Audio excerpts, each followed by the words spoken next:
Assalamualaikum warahmatullahi wabarakatuh. Hello, welcome back to my channel. Balik lagi dengan aku Vira Magvira. Halo teman-teman, udah lama banget gak ketemu ya. Jadi hari ini aku sempetin buat konten ini karena banyak banget yang request tentang soal-soal TIU yang paling sering muncul di tes CPNS maupun di tes seleksi pekerjaan lainnya. Jadi TIU itu ya, kalau kita belajar tentang TIU itu nggak ada ruginya. Karena bukan cuma di tes CPNS, tapi kalau teman-teman melamar di pekerjaan apapun itu, kayaknya hampir semua pekerjaan itu selalu ada tes numeriknya, iya kan? Jadi nggak akan pernah rugi belajar TIU. Sekalian nih aku mau info ke teman-teman kalau aku buka bimbel TIU, intensif TIU eksklusif bersama aku, belajar langsung bersama aku via Zoom teman-teman ya. Jadi ada 10 kali pertemuan, 3 kali pertemuan dalam seminggu, dan ini ada rekamannya. Jadi teman-teman untuk yang gak sempat misalkan kerja itu bisa banget ikut juga. Dan ini aku bener-bener buat bimbel ini pengennya untuk untuk menanamkan konsep ke teman-teman nih. Jadi aku bukan penggemar cara cepat ya teman-teman. Meskipun cara cepat ini bagus, tapi yang pertama kita harus tekankan itu adalah konsep. Jadi setiap teman-teman belajar tentang TIU, konsep dulu, dan itu yang aku mau tanamkan di bimbel ini.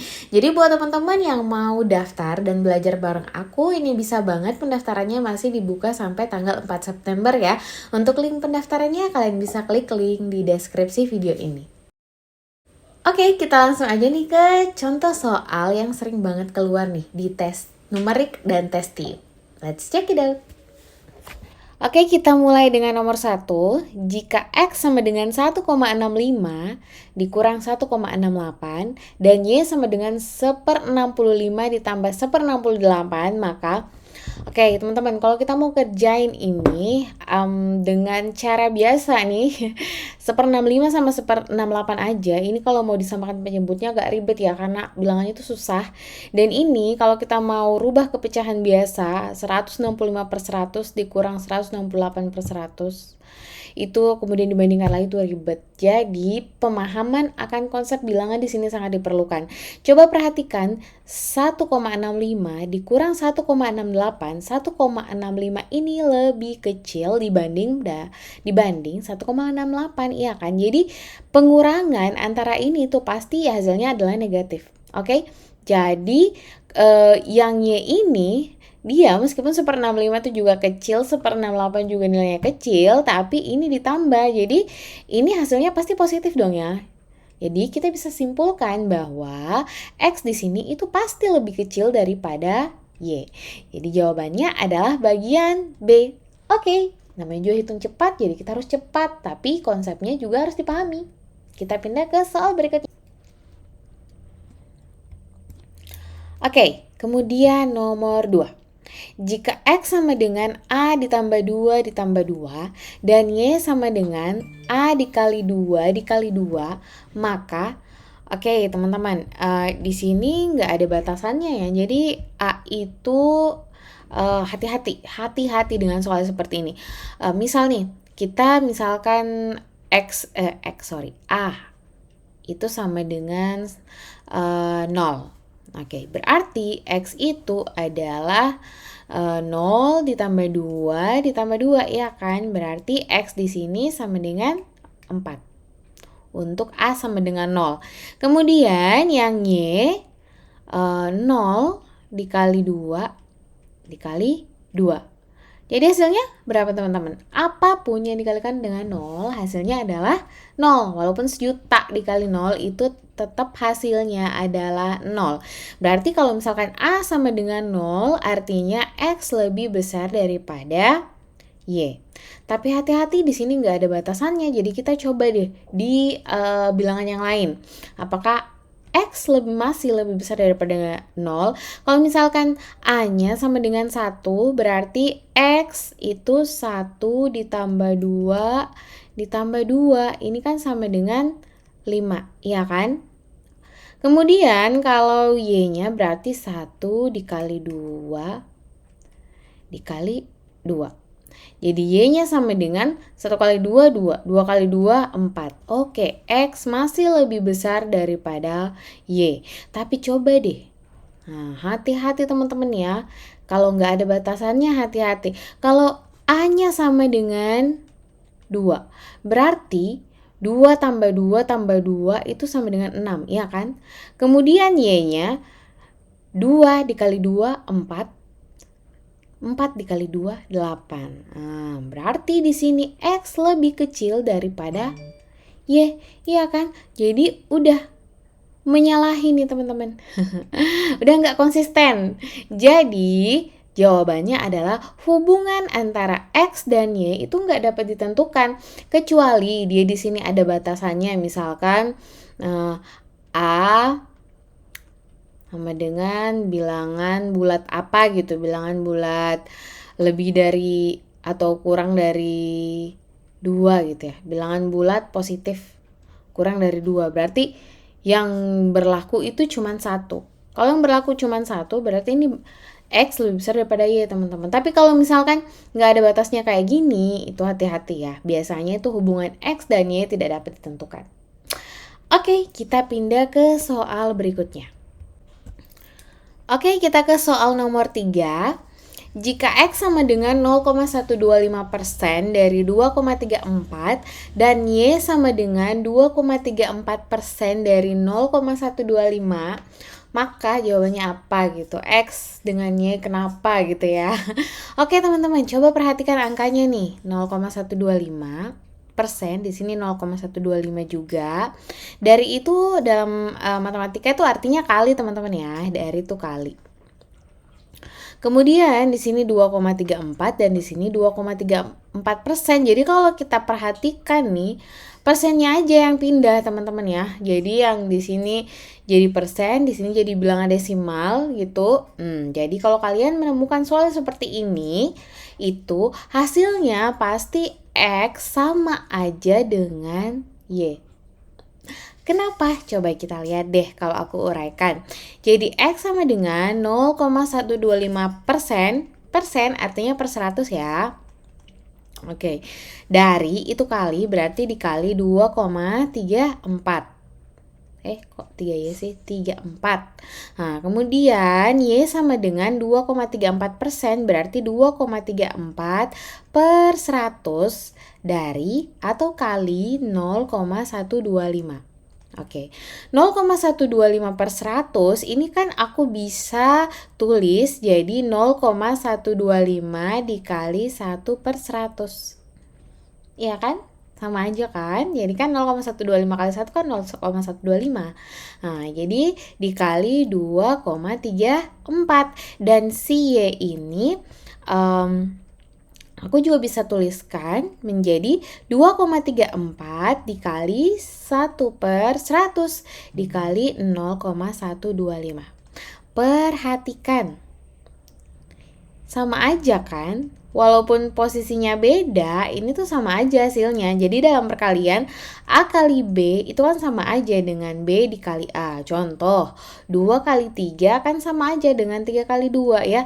Meskipun posisinya beda, tapi ini perkalian semua, jadi sama aja teman-teman. Angkanya sama aja. Jadi kalau kalian menemukan soal yang seperti ini nggak usah dikerjakan secara secara cari dulu 0,125 per 100 itu berapa, nggak usah. Karena ini hasilnya pasti X sama dengan Y. Gampang kan? Oke, gampang kalau kita mengerti konsepnya. Kita ke soal berikutnya. Jika X sama dengan minus 50 pangkat 49 dan Y sama dengan minus 49 pangkat 50. Wah, lagi-lagi nih ditukar-tukar aja nih antara pangkat dan bilangan pokok. Jadi ini adalah pangkat, ini adalah bilangan pokok teman-teman ya. Nah, jadi di sini minus 50 pangkat 49, di sini minus 49 pangkat 50. Jadi yang manakah yang lebih besar atau yang lebih kecil atau sama aja atau gimana gitu ya. Nah, perhatikan kalau sifat-sifat perpangkatan teman-teman ya, kalau misalkan pangkatnya ganjil terus bilangan pokoknya negatif, itu pasti hasilnya negatif. Oke. Terus kalau pangkatnya genap gitu ya, Ini tadi aku bilang ganjil kan. Pangkatnya genap dan bilangan pokoknya negatif, itu pasti hasilnya positif teman-teman. Mau ini pangkat berapapun yang minus 50 ini, tapi pangkatnya ganjil, pasti dia negatif. Jadi yang mana yang besar antara negatif dan positif? Pasti yang positif ya. Jadi pasti X di sini lebih kecil daripada Y. Oke teman-teman, contoh deh. Kalau misalkan minus 2 pangkat 3 gitu ya. Dan minus 3 pangkat 2. Minus 2 pangkat 3 berpangkat itu kan perkalian berulang ya. Jadi kalau misalkan kita kali, langsung aja minus 2 kali minus 2. Minus 2 kali minus 2, minus kali minus kan positif ya. Hasilnya 4 kali minus 2. Itu kan hasilnya positif kali negatif kan hasilnya minus 8 ya kan teman-teman ya. Nah sedangkan ini minus 3 kali minus 3 itu kan minus 3 kali minus 3 negatif kali negatif hasilnya pasti positif. Berarti hasilnya 9. Jadi hasilnya pasti X lebih kecil daripada Y. Oke, gampang banget ya yang nomor 4 ini. Gak usah terkecoh dengan pangkat yang gede, tapi pahami konsepnya. Oke, teman-teman kalau misalkan kalian mau soal yang lebih banyak dan lebih menantang lagi nih, kalian bisa ikut di bimbelku ya. Oke, kita ke contoh soal berikutnya. Jika X sama dengan 1/43 dikurang 1/49 dan Y sama dengan 1/46 dikurang 1/48, maka oke teman-teman, kalau kita mau membandingkan hasil dari kedua ini dengan cara biasa ataupun cara menyamakan penyebut ya. Menyamakan penyebut ini pasti akan sangat membutuhkan waktu yang lama karena 43 dan 49 maupun 46 dan 48 itu angka yang sulit untuk ditemukan KPK-nya teman-teman ya. Meskipun dengan cara bisa sih dikalikan 43 dan 49 terus hasilnya berapa, tapi ribet ya. Nah, jadi caranya kita harus paham nih akan konsep bilangan.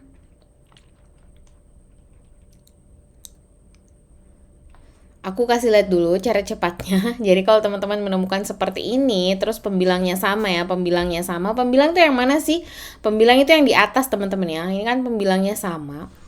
Kalian lihat aja selisihnya, 43 ke 49 itu kan selisihnya 6. 46 ke 48 itu selisihnya 2. Jadi ini hasilnya X lebih besar daripada Y. Kalau cara cepat kan kayak gitu ya, enak banget gitu kelihatannya. Tapi dibalik itu teman-teman paham gak kenapa bisa seperti itu? Jadi kita harus paham nih, 1/43 itu kayak gimana sih? 1/49 tuh kayak gimana sih? Nah, 1 dibagi 1/43 itu sama aja kan bahasanya kalau 1 dibagi 43. Jadi bayangkan aja teman-teman punya satu kue gitu ya. Dibagi ke 43 orang. Nah, dibagi-bagi nih kuenya ke 43 orang.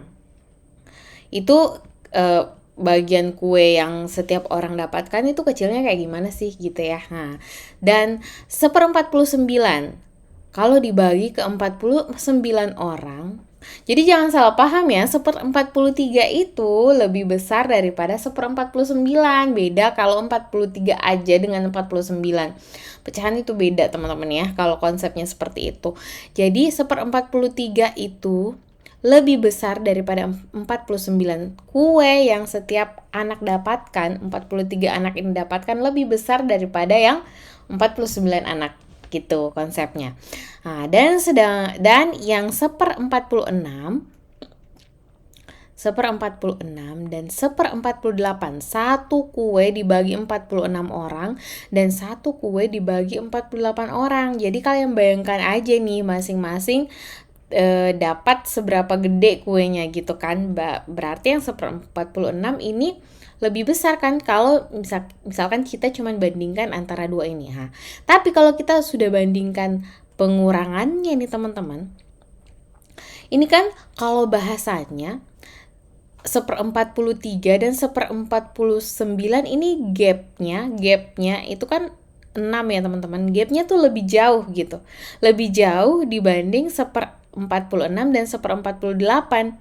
1/46 dikurangi 1/48 ini kan hampir-hampir gitu ya, hampir-hampir mirip gitu. Jadi gapnya tuh kecil dibanding 1/43 dikurang 1/49 ini. Itulah mengapa kita pakai sistem selisih aja gitu kalau pembilangnya sama. Maka dari itu jawabannya X lebih besar daripada Y. Kalau misalkan teman-teman pengen lagi pemahaman konsep yang lebih mendalam sama soal-soal kemampuan numerik seperti ini yang paling sering dijumpai di tes CPNS maupun di tes-tes seleksi pekerjaan dan tes kedinasan nih teman-teman, gabung bersama aku di Bimbel Santiu with Viracun ya. Di situ aku akan mengkonstruk bener-bener konsep TIU tuh kayak gimana. Aku tunggu kalian sampai ketemu di kelas. Oke teman-teman, sampai di situ aja untuk konten hari ini. Semoga bermanfaat. Aku berharap teman-teman semangat belajarnya tuh selalu dijaga ya untuk mempersiapkan diri lagi sedini mungkin. Jadi TIU itu tentang siapa yang terbiasa, dia adalah pemenangnya. Jadi biasakan diri kalian dengan soal-soal dan tanamkan pemahaman konsep. Kalian pemenangnya kalau kalian bisa menguasai semua itu. Oke teman-teman, sampai ketemu lagi di video aku berikutnya. Assalamualaikum warahmatullahi wabarakatuh. Dadah.